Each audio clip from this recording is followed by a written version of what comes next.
Hello guys, you know how we do it here. It's another day, so we have another scholarship. If you're new, thanks for joining us. If you're a returning viewer, thanks for coming back. So today we're talking about the Erasmus Mundus scholarships. I talked about the scholarship about a month ago when it was about to open. Now most of the programs are opened, most of the courses under this scholarship are open. So we're taking a second look at the scholarship. And today we'll be paying particular attention to a number of scholarships or to a number of programs under the scholarship. So we'll be looking at the Glow Local program or Global Markets and Local Creativities program. We'll be looking at a program as well on building information modeling. We'll be looking at a program on health, and there's also one on flooding. Of course, there are several other programs here. There are hundreds of eligible programs here. So when you get to the catalog, this is the Erasmus Mundus catalog. In case you do not know, the Erasmus Mundus scholarship is sponsored by the European Union. It's a scholarship that involves several countries. So you might do a semester in Germany, do the other one in Portugal, do one in the UK, do the final one in Italy. So it takes you around the um, around Europe, and it's for both European students coming for this program are both students in Europe or students from Europe and students outside Europe as well. So it's open to everybody regardless of where you're coming from in the world. So this is the Erasmus Mundus catalog, and it's not very difficult to find. Just go to Google and type Erasmus Mundus catalog and you get the suggestion immediately. So I've opened the catalog already, and usually you use the filter. And for country, it's advised that you leave it empty because this country means which countries do you want to study in the EU. So it's just good to leave it empty and follow the courses instead and not the countries. Also for the credits, leave it empty. But for field of study, then you can choose the subfields. There are a number of subfields here. You can see chemistry, economics, environment, information science, life science, mathematics, physics, social sciences, and humanities. So a number of them here. And of course, year of intake. So we're looking at 2022, that's next year. Those programs that are available next year. So you could always use the filter function to select the programs that you're interested in. Alternatively, you could just type something in here like probably health and see what comes up, or food, or data science or something. So for health, you can see a number of suggestions already. So you just play around with this filter function and you find a number of courses you're eligible for. You're allowed to apply for a maximum of three different courses.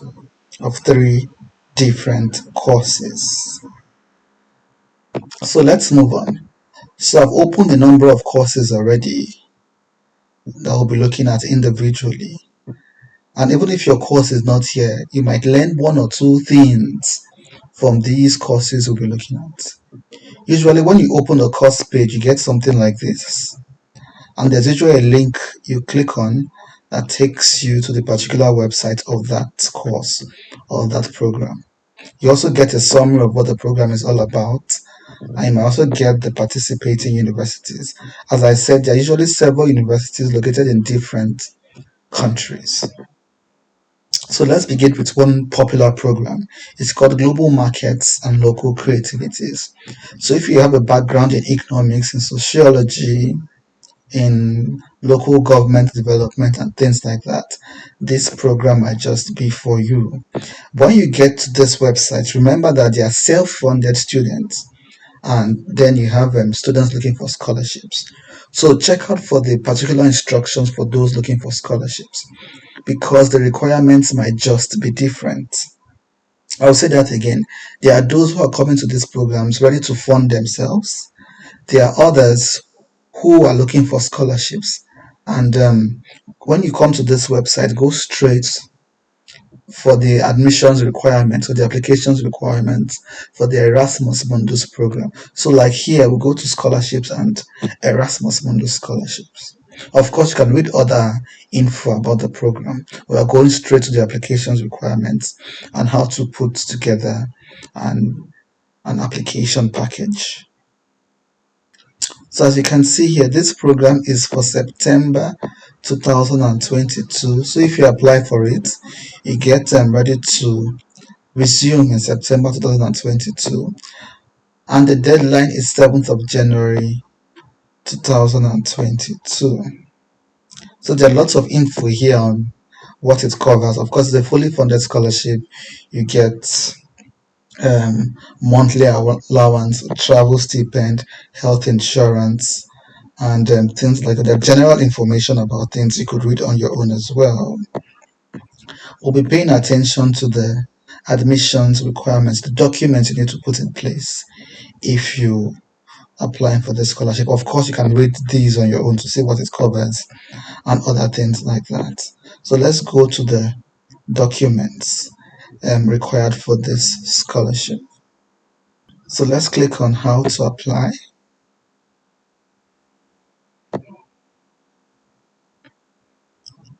So this is the information on how to apply. Of course, you get the dates as well.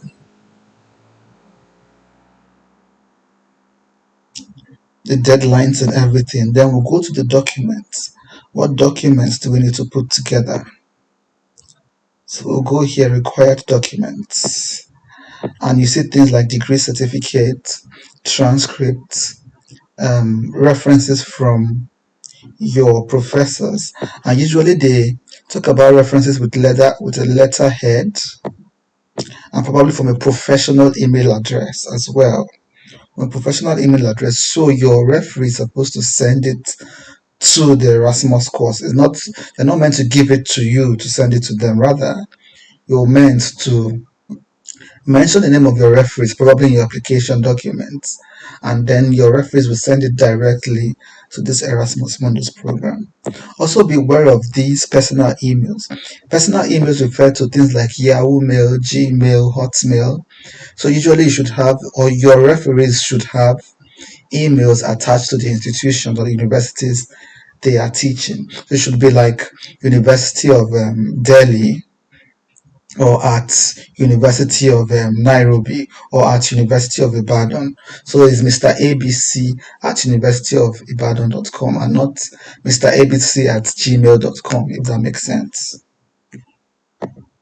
And then we have something about the English proficiency. I think you should pay attention to this as well, because a number of Erasmus Mundus programs require English proficiency, a proof of English proficiency, and sometimes it's not sufficient to present what they call it, to present a letter from your school. They want you to write, most times they want you to write either the IELTS or the TOEFL, or things like that. They want you to write things like the IELTS, the TOEFL, and other English and proficiency tests. Except, of course, you're coming from a country that is exempted, like these countries here, the native speakers of English. If English is not your native language, you might want to take the exams. So this is for this course particularly, but I've seen a number of courses as well. Other courses under this Erasmus Mundus scholarship also require English proficiency, and they give exemptions only for these countries. So check for your course and see. And there are also special marks as well for English proficiency. So try to write the exams. There are a few exemptions here and there, and we might take a look at those exemptions as well. So let's check for those who are exempted from the English proficiency test.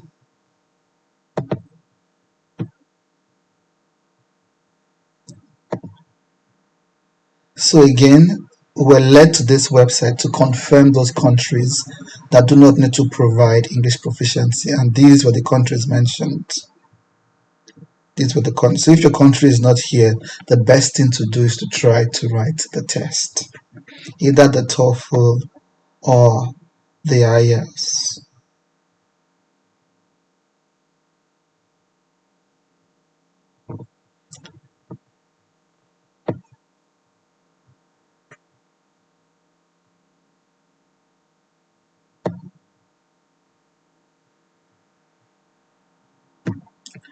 So this program also has an application form.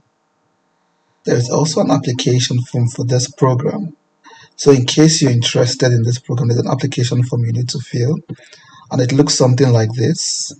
And you're expected to write, apart from your bio data and normal details, your normal where you studied and email address and things like that, you're also expected to write a statement of purpose or a motivation letter of 1,200 words. And they were very helpful to give you talking points or writing points of how to put the documents together. So, for instance, they're interested in how this course relates to your previous studies and how it relates to your future goals and interests. And things like, why are you a good student, for instance? Here you can mention things about your grade, mention things about your general attitude to work or study, how hardworking you are, how open you are to new experiences, to new knowledge, how how you're a team member and you're eager to work with other people from other climes, from other countries to solve a particular problem, to learn from each other. Those kind of attributes will also be needed. Of course, add things like your grade, your research experience, your work experience. Of course, there's also a session here for work experience.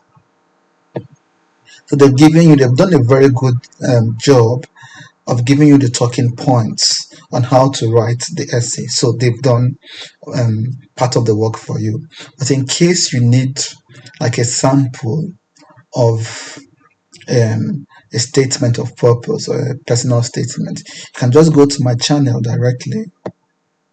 There is a section here for motivation letter, statement of purpose. Here I shared my own personal statement of purpose, and there's also a video here on how to write a statement of purpose or a motivation letter from the scratch. This might also help you to put these things together.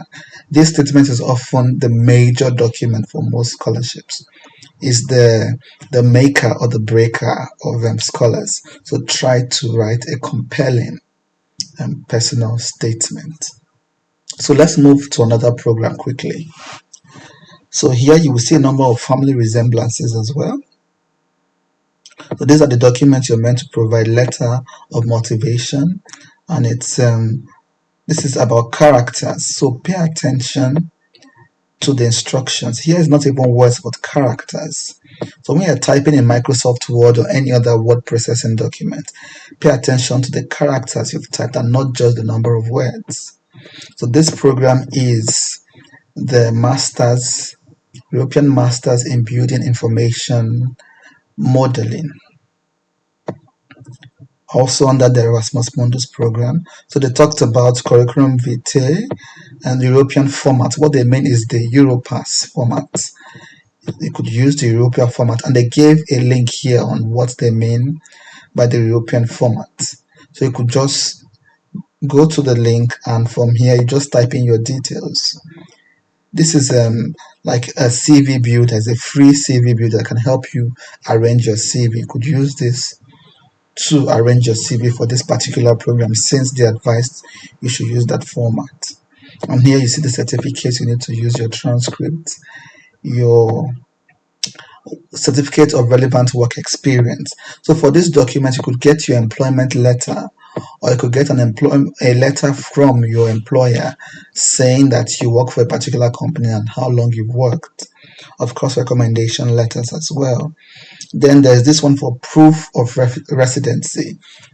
A number of students also get confused about this. This is a simple document stating your country of origin, your state of residency, your address, and how long you've stayed there. This is the document you could just type out and probably take to your local government for them to stamp it for you, or your local municipal office or something for them to stamp for you. Something you can type on your own and just get an official notarized signature. So there is no big deal about this document. So in case you do not have it in your country, you could always type it on your own and you'll be fine. Of course, you have the English language requirements, as I said, as usual. And beware of those, whether you can get like an exemption or not, as we said earlier. It's better to just write the exams. I think from experience, there is there are marks allotted to these English language proficiency tests, and you often get a higher mark if you actually write the exams and you pass them than when you just bring a simple proof of English proficiency. So try to write the exams if you can. If you cannot, then try to see if you can get um, a waiver.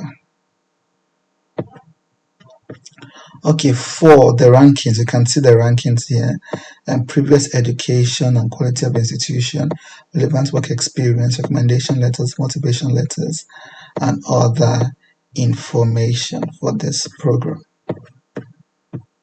So we could move to something else. So global health. So I put this program here actually, infectious disease, One Health, because it's not opened yet. From what they said, it will open on the 15th of December and the deadline is in January. So somebody actually got this particular scholarship in this the last intake.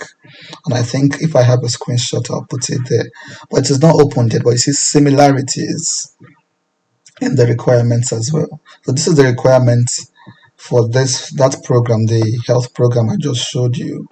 And look at some documents again and proof of residency, as we said earlier. So you could see some resemblances in the application requirements for the different Erasmus Mundus courses. And of course, we also have something on flooding as well. This is flooding. As I said, go straight away to scholarships and check the particular admissions requirements for the Erasmus Mundus course, because the requirement for self-funded students might be different from those looking for scholarships. And as usual, most times you get lots of resemblances when it comes to the application requirements, what to bring, documents to put in place, and things like that.